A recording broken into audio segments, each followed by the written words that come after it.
There are things that believers have prayed for and it refused to go. There are conditions that seem not to answer, and you are saying, why? Let me tell you this. Every time you say, Lord, why is it that we trusted you but we did not see this manifestation? 90% of the time, aside from a few other explanations which we'll consider in other subjects, but 90% of the time, what happens to men is not a reflection of what God wanted to happen. It was the bankruptcy of the flow of power.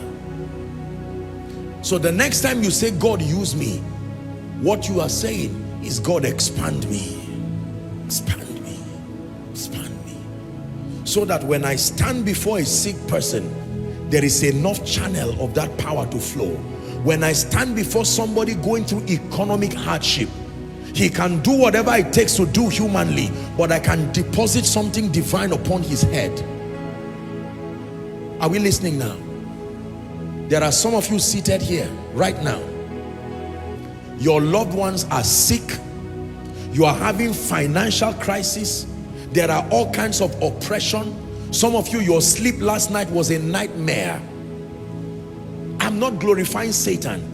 I'm just trying to be honest with you. Some of you, whilst you are seated here right now, you are some of the most diligent believers with character, holiness, and integrity I know of. But nothing has happened in your life from January till now. You will not bribe, you will not cheat, yet you have not seen one real manifestation of the mercy of God.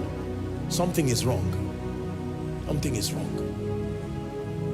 Our generation has to bring an answer as to why a woman will pray and fast on a sick bed and not recover till she dies.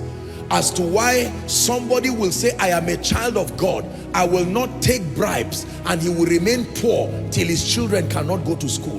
We need answers. The assignment of the church is to bring answers.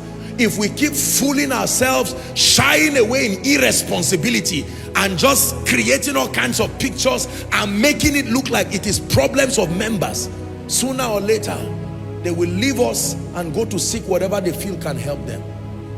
Let me tell you the truth.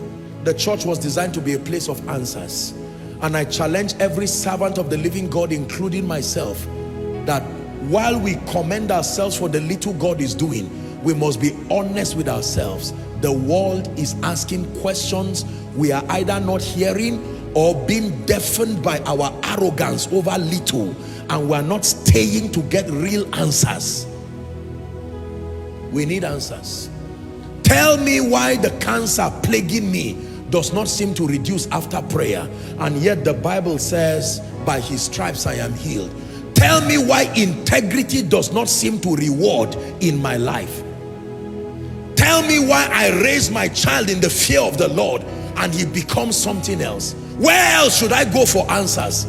I've gone to the school, it attempted to give a few answers. I went to intelligent people, it attempted to give a few answers. I listened to my government, it attempted to give a few answers. You have told me that the mountain of the Lord's house shall be exalted above every other mountain. Now I have come. Give me answers as to why my prayer over Satan does not seem to drive him. Give me answers as to why my confessing of the word does not seem to produce result. Can I tell you, the person who stands with God to say, Lord, use me to answer this question, will be about the most valuable person in this generation. Use me to answer this question. Use me to answer this question. Use me to rewrite this narrative, that you become an answer to a question that is in the hearts of men.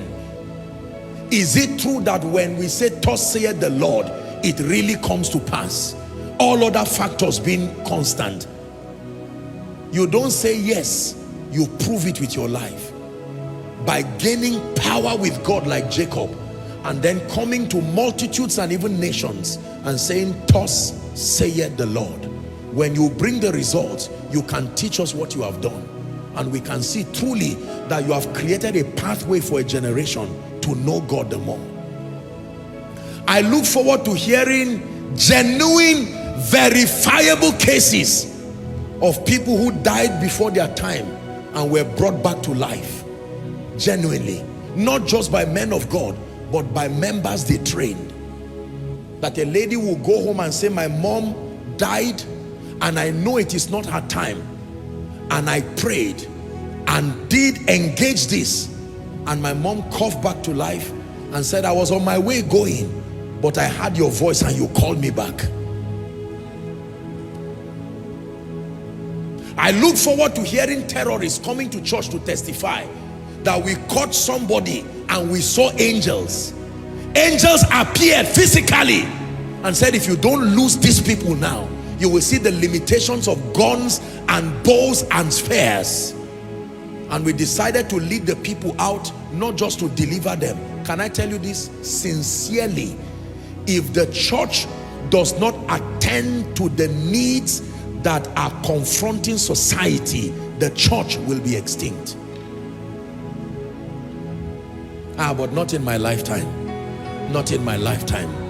I belong to that generation that will say, Maranatha, come. Everything, come. Your power, come.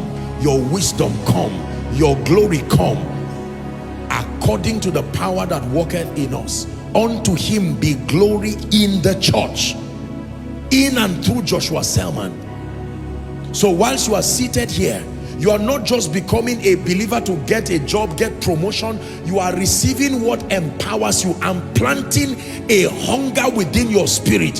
Some of you, after this program, you will go and have a retreat for 2-3 days and say, Lord, I'm not looking for power to satisfy my lust.